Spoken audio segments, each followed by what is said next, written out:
Putting on my top hat, tying up my white tie, brushing up my tail. Welcome to Hatcast, the podcast about hats. I'm Charles Berman. And I'm Carl Bernhardson. And we're here to talk about hats. Yes, we are. Good morning, everyone. It's morning. Unlike other times we've recorded Hatcast, which has typically been the afternoon, we are taping before the meridian. Yes, indeed. We had met for a special Hatcast cast breakfast. That's right. And we ate the breakfast, and we were thinking, well, first of all, we should explain, because I'm not talking about the hat I wore today yet, because I haven't left the house today. Right, because we're not at my house, which is where we usually record. We are in a different attic this time. And my head has remained uncovered ever since I awoke. Carl, what hat did you wear today? So today I wore my wool baseball cap, because it's kind of damp out, and not cold, but a little chilly. So I put that on, and it kept me warm and dry. It's a very Ed Gein kind of touch. Yes. I imagine pictorially, but the wool baseball cap is a nice thing. I think of it as a hunter's kind of hat. Yeah. It's a casual, but also for cool weather, because it is still February. Yeah, it has a lining on the inside, which you don't usually get with a baseball cap, or don't always get with a baseball cap. But you know, the caps that used to be worn in Major League Baseball games were initially wool. Really? Yeah, they were wool baseball caps. Did that get warm? Yes. Okay. Although the uniforms were wool too. They were summer weight wool. Okay. Oh, that's right. I forget, because we don't have access to as many weights of wool as they used to. I wonder why that's decreased. Air conditioning and heating in houses. So you don't need suits that are suited to the weather quite as much. But we were thinking, what kind of hat could we talk about that might be morning or breakfast related? And I thought cheese is a breakfast food. Yes. We could talk about the Wisconsin cheese hat. But we would want someone who knows a little bit more about Wisconsin or cheese or football, right? It's a football thing, right? I believe it is, okay. Yeah. So we'll save that one for a special guest. Yes. As far as I know, there are no egg hats, although an egg, when cut in half, has a sort of a head-like or hat-like shape. That's true, and you could be called an egg head. Yes, although that's normally applied to either someone who is bald or intellectual, right, or both. Usually both. Adlai Stevenson is the famous example, and he was both. Right. Is he where it came from initially, or I think he popularized it. Okay. He made it a point of pride to be an egghead. Right. Although he didn't win. Yeah. Which is a testament to anti-intellectualism, I suppose, but he is not with us at the moment to declaim. So we went on. There is a kind of hat called, appropriate to waking up, the wide awake hat. The wide awake hat, which has, in fact, a little bit of mystery attached to it. It does, but before we get into the mystery, I want to go over all of the ways the wide awake hat is connected to breakfast. Right. Because it is not just in the name wide awake, because you are awake for breakfast. You must be awake to eat breakfast. If you try to eat it while asleep, you will be very messy. It would be a mess. And probably still hungry, and you won't even know it happened because you were asleep. Although, if you're the sort of person who can sleepwalk into the kitchen and effectively eat breakfast, more power to you. Yeah. But one of the things that people eat for breakfast is oatmeal. That's right. Now, we're sitting here in full view of a box of... it's not oatmeal itself, but it's made by the same company that might make your oatmeal if you're eating oatmeal. Quaker Oats. And their mascot is the Quaker Oatman. He's staring at us right now in drawing form.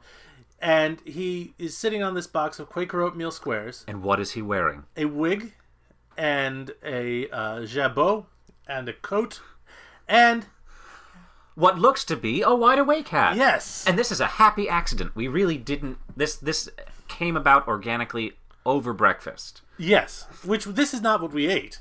No. But it was in the room while we ate it. Yes. And it's a nice looking hat. It suits his face well, especially with the broadening of his face with that 16th century style wig. Yes. And it's got a sort of a smiling shape to it with that very broad brim. And... It's a very pleasant looking hat. Yes. Right. The broad brim and the low crown, it looks kind of like a straw hat made felt, Yes. There are a couple of conflicting things to learn about what exactly the wide awake hat is. Because This Quaker here is supposed to be, I think, a 17th or maybe early 18th century kind of fellow. Right. Wearing this hat. It looks Quaker Oats, as the logo suggests, was founded in 1877. So I'm sure they were sort of looking back to the past. To the past. Yeah. And it says here about the wide awake hat. If you look at this hat guide site, it says a wide awake hat is also known as a Quaker hat, a men's hat worn by Quakers who settled in parts of the United States in the 18th, 19th centuries. Rembrandt was wearing a style of wide awake hat in his 1632 self-portrait. Wide awakes are usually made from black or brown felt and have a fairly wide brim that is upturned slightly from the base of the hat on the left and right sides, while being pretty flat in the front and back with a fairly blunt top as opposed to the well-rounded top of a bowler. This all describes what the Quaker Oatman is wearing. Usually there is a fairly tall black hatband around the base just above the brim. That is all accurate as far as it looks on this box of oatmeal. We've missed an important part of the wide awake hat, though, which is where it gets its name. Why is it called a wide awake hat? Well, that's an interesting question. It says here the wide awake was a soft felt hat with a broad brim and low crown, said to have been jocularly named because it had no nap. It was wide awake. And a nap is a type of treatment for cloth. Yes, kind of like you'd find on like nap moleskin. Yes, fuzzy, essentially. Yeah. So it is not. It has no nap, so it's wide awake. I would have just thought because of the smiling nature of the brim of the hat that it might have been called a wide awake, but no, it's named jokingly. So you have this initial association with pilgrims, but some of the other sources you look at say the wide awake hat was inspired by the paramilitary campaign organization of the 1860s. The Wide Awakes, affiliated with the Republican Party during the 1860 election, supported Abraham Lincoln and the Union while strongly opposing slavery. The Wide Awakes were well drilled and served as political police in escorting party speakers and in preserving order at party demonstrations, and had over 400,000 estimated members. So a sort of militant abolitionist group. Yes. Wore these hats. And I believe, I think if we draw the dots together, we know that Quakers themselves were anti-slavery. Yes. And I believe that if you were forming an anti-slavery organization, you might want to not necessarily be Quakers or tell people you were Quakers. Right. If but you associate weren't. yourself. You might want to associate yourself with Quakers and name yourself after these hats. Wide awake is quite apart from the qualities of the felt used in hat making, an indication of perhaps a quality you would want in a paramilitary organization. Right. That you are alert and ready to take action immediately. So I think, in my theory, and please feel free to write in and theorize with us, but my theory so far is that the wide awake hat dates back to the 1700s rather than the 1900s. Right, and then it was repopularized. The 1600s even, yeah, not the 1700s. 17th century rather than the 19th century. Right, and it had a resurgence due to the political paramilitary organization that was opposed to slavery. Trying to take on some of the symbolism of what the hat had represented. Yes. Okay. So, the associations this hat could have, if you decide to wear one, are many. Yes. Although most people are going to think you look like a oatmeal mascot. That would be the first association. Because Quakers today don't, this is not a part of their dress. No, not any of the Quakers I've seen. Right. I think there are various levels of Quaker formality that one could be. I think it would be a little bit demonstrative to go around wearing this hat to show that you are a Quaker. Right. In today's context. Now, there are a lot of Quakers who still use thee and thou as opposed to you. Right. As part of plain language, because that's the informal. It's supposed to be less artificial and respectful. Right. But that has gone out of most people's speech in most contexts in today's age. One thing about Quakers in history is that it says here they refused to pay tithes to the state church, to take oaths in court, or to practice hat honor, which was to doff their hats to the king or other persons in positions of power. Interesting. So the wearing of a hat and refusing to bow to authority, use the word you, and doff the hat is an important part of Quaker history. Right. And it's all tied in to the hat. Yes. Huh. But if you go around wearing this, people might think you are a Quaker. They might think that you are dressing up as the Quaker Oat person. Right. They might, in general, think you are dressing up as generic, old-timey 1700s, right. 1600s kind of person. I mean, they also might think that you just want to keep the sun out of your eyes and are using an unpretentious fabric. Yes. But it's not one I've ever seen in the wild. For a hat that is, just a variation on a crown with a wide brim. Yeah. It's odd that it's completely out of style. We see some variation in the pointing of the origins of this. I'm looking at a book called Tracing Your Trade and Craftsman Ancestors. It says here, the 1840s saw a crisis in the hatting industry. The fashion for top hats made not of felt but silk meant hundreds of hatters were unemployed. Much cheaper to make and buy, top hats were accessible to everyone down to the poor man in the street. To challenge its supremacy, the wide-awake hat, circa 1840, a soft, floppy hat, as unlike the stiff top hat as possible, was introduced. It earned its sobriquet because it had no nap, material's fuzzy surface, a pun on not sleeping, hence wide awake. With a wide brim and soft crown, it was also known as a billycock, and was popular with the middle and working classes. So I'm starting to think, and it says here the wide awake was still sported by the Boy Scouts in 1903. Oh, really? Yeah, so I'm starting to think we've got two strains of wide awake. I think we had this Quaker hat, which was sort of a generic hat of the time. Right. And we had a hat specifically related to a reaction to the hat making industry itself. Yes, and if we can trace the etymology, the wide awake hat might be a later name that got applied backward to those old hats that people wore. Right.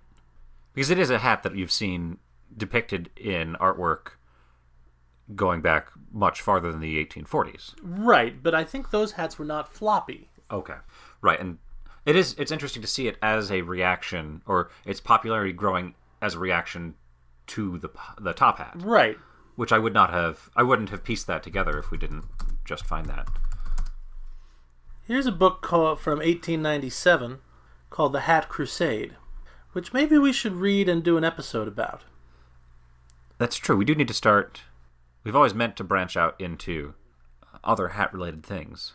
And it says the Boers wear hats like Quakers' hats. Charles XII of Sweden wore a wide-awake hat. Wide-awake is a much better name for one's hat than billycock, bowler, topper, stovepipe, chimney pot, or muller. The cocked hat was the fashion of the last century. Oh, I guess it's true. Maybe it's in how you wear the wide-awake hat, too. Sort of square and... Yeah, as opposed to the cocked hat that you associate with Australian people. It's very obviously sitting on the top of your head. Yes. I'm looking at the history of the use of the phrase wide-awake hat, and it only seems to appear in 1840. Interesting. So I think this is a name that it got in the 1840s that was backwards applied to Quaker hats. Right. And that it really was this initially floppy hat that got applied to other wide-brimmed hats worn in the past by people such as Quakers. Wide awake is a great name for a hat. Yes. If I had the chance to rename a hat, I would try to pick a name as good as wide awake. Yes. Here's a magazine from 1852. Without going quite so far as the boy who believed that every judge was born with a wig on his head and ermine on his shoulders, can I fancy a judge in a jacket and a wide-awake hat? I could imagine it. I certainly could. But that seems to imply to me that at the time it was seen as an informal hat. Which would be why the Quakers were wearing it. Yes, here's a book from 1858. The cart was empty, but there was a sack-like thing with a wide-awake hat on the top, rolling in the one behind. "Hello, my man!" shouted Sir Moses, with the voice of a stentor. The wide-awake merely nodded to the motion of the cart. So it must have been an incredibly popular hat. Yes. We have a lot of references to it all over the place. Yeah, here we are in 1855. With much politeness, the gentleman stepped to his desk and began to draw up a note of prices. This, however, seemed to require careful consideration, and while the note was preparing, a lanky person in a wide-awake hat and chewing tobacco entered and took the chair just vacated. Most of the people in these wide-awake hats seem to be Rural. humble, not extremely dressed-up people. And I think I even have a floppy, wide-brimmed brown hat with more of a punched-in crown. So it's not technically what these wide-awakes are describing. But it is sort of analogous to that. And I think if you wore a floppy felt, non-napped hat with a flattish crown, not like the stiff hat of the Quaker Oatman around, you would not look too weird. No, I think that it would be accepted that you're wearing this hat, which is practical. I think what would make it look weird is when it is a little stiffer on the edges and turned up on either side. And that's what makes you look very Mr. Quaker Oat. Yes, but I think the floppy brimmed version would look fairly normal on most people. Yeah. Even today. And I don't even think people would immediately jump to Quaker or oatmeal. No, I don't think they would. Well, now, here, by 1872, we're gonna... And things sometimes tend to get more casual over time. Here is a book that says, "The new landlord was a young beardless man in a colored shirt and a wide-awake hat." So, a young, respectable-looking businessman by the 1870s can be wearing one. But I think it looks like this is a hat that sort of popped up in the 1840s, challenged the supremacy of the top hat. We're sort of uncovering this mystery as we go. Yes. Got associated backwards to the pilgrim Quaker-style hats of the 17th century. That looked kind of like it. And were also worn by, 20 years after it was invented, the Wideawakes, this organization that was opposed to slavery. And eventually were just a well-known kind of hat that has since... fallen out of favor. Yes. And this is what is meant by a wide-awake hat. I'd heard the term, but I wasn't quite sure exactly what it referred to. No, this has been an exciting little journey. I like that we have learned about a hat that we had questions about and didn't know very much about. And in learning about it, we found out more about the hat-making industry and hat naming conventions and how hats can gain and lose names over time. Certainly, and it's interesting because it shows that once a hat stops being in currency and stops being seen much, even the semantic meaning of the name for it starts to wash away and become a little vaguer. Mm-hmm. I think most people might have heard of the word wide-awake hat, Right. but couldn't tell you exactly what it looks like. Right, and they probably would have been able to conjure an image up better if they thought of the Quaker hat. Which even still is not quite exactly the wide-awake hat. We're looking Right. at some images here that come up, and there's a wide variety of things. Really, it's just, is it a low crown with a big brim? You've got a wide-awake hat. And that, I think, in this day and age, is enough, really, to be good enough. You have some that even edge more towards the cowboy hat, Right. which is also a wide-brimmed hat. You have some that edge more towards the fedora in its crown, Which is also a... often wide-brimmed hat. It was never a really strict definition. But I think that today, if you wore one, if you wore something that could be described as a wide-awake hat, you would look fine. Yeah, you could pull it off. I mean, it wouldn't fit with anything formal. No, you'd be sort of the guy in the floppy hat. Right. But there are plenty of people with floppy felt hats. Yes. I think the wide awake we can call a general term for the floppy felt hat. Yes. And that there is a place for the floppy felt hat in this world. There is. Well, I mean, it's a very practical hat, and it's a decent-looking hat. Yeah. Which I guess brings us around to the last segment. Ratings. And I'm going to give it a pretty good rating because, there is a place for an informal hat that's still felt and still crowned, Right. but rather loose and Informal. yes. I think that there is a good place for that in the hat rack of the hat wearer. Right. It's a good fit in between your straw hat for keeping the sun off when you're gardening and the fedora with a wider brim. You know? Right. It sort of fits. It's less formal than one and slightly more formal than the other, and you can pair it with more outfits, really. Yeah, and I think, based on the results of our live researches here, we're talking about the 1840s vintage wide awake. Yes. We're not talking about the Quaker Oatman hat, because that's a good hat too, but I don't think we can honestly call that a wide awake. No, and that one is a little too specifically associated with oatmeal. And it's to be not wearable. floppy. Yeah. It does not appear to be floppy. So I'm sorry, Quaker Oatman, but we're not considering your hat in this episode. Perhaps later we will do Pilgrim hat or Quaker hat or something more like that. Well, it seems though, I mean, Quaker hat, you're just going to run into the wide awake hat, because it seems like Quakers, when you get down to the 1840s, right, by that point, they probably were wearing a wide awake hat because it was an informal, practical hat. Yeah, and I think it's interesting that in today's day and age, we have people attributing that Quaker hat to being a wide awake just because it's their vague idea of an old floppy hat. So how would we rate it? Yes. Well, on style, I think it's versatile. I think it fills a hole in a lot of people's wardrobes. I think that you could pair it with an awful lot of things.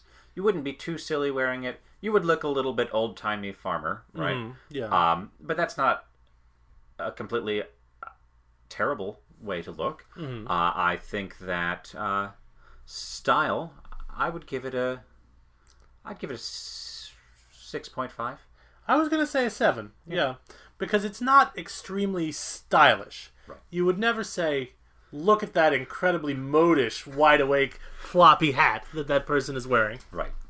There is something amusing to the wide-awake as opposed to the very floppy style of hat. Right. But yet there is something nice about it, yeah. So I would give it a 7. Practicality, I would give it even higher, actually. I think it's very practical, just by virtue of not being very tall. So you can, you're not going to bump into things with it. It's wide, but it's soft. So once again, you can go through doors and not worry about smashing your hat.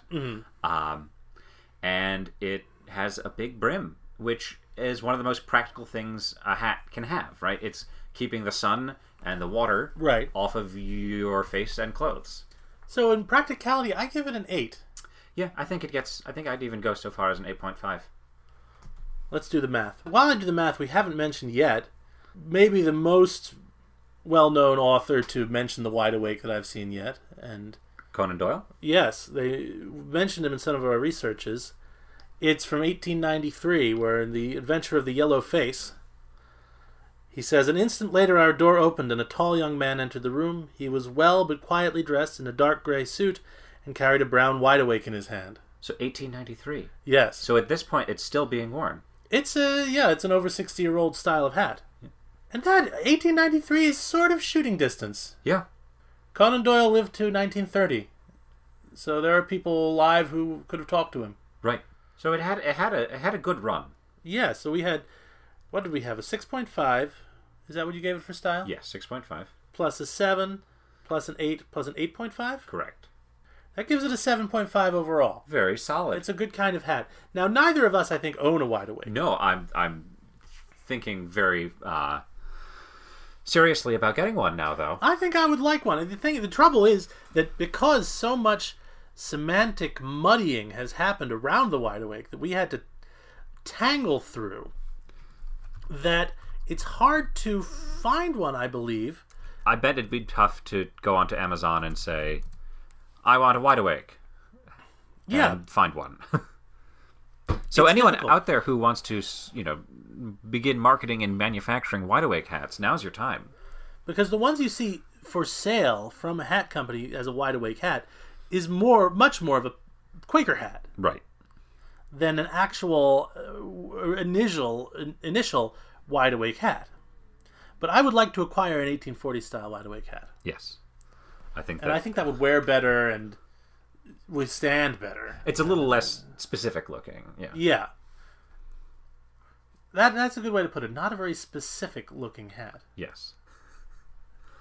Well, I think that's been quite an interesting journey of research. Yeah. No, and I've begun to have a whole group of ideas about hats swirling around my head now. So it's fun. Each time we do this, we're sort of able to build on.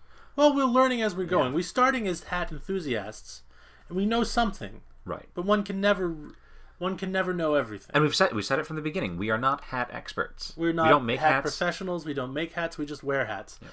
And one can always find out more. Mm-hmm. And hats are semantically extremely complicated. There are whole arabesques of meaning that branch out every time you mention a kind of hat. It's been a joyous journey so far. Oh, yes. And I would like for people to join us on this journey. And if they wanted to reach out and teach us something about hats, or ask a question about hats, or make a suggestion about a hat that they'd like to hear us talk about, I think that they should contact us. And how would they do that? Well, they would do it by email.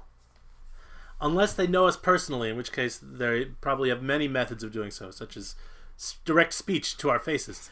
But if you prefer to use email, just email hatcast@yandex.com. That's hatcast@yandex.com. We're looking forward to hearing from you. You personally. Yes, you. Thou. Imagine that. We're looking forward to hearing from thee. Goodbye. Goodbye. The sunbeams are dancing and laughing with glee.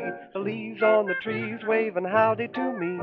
It seems like the whole world's a big jubilee. Wake up, children, wake up. The love song of nature caressing your ear will tell you that springtime is hovering near. The spirit of gladness is bringing good cheer. Wake up, children, wake up.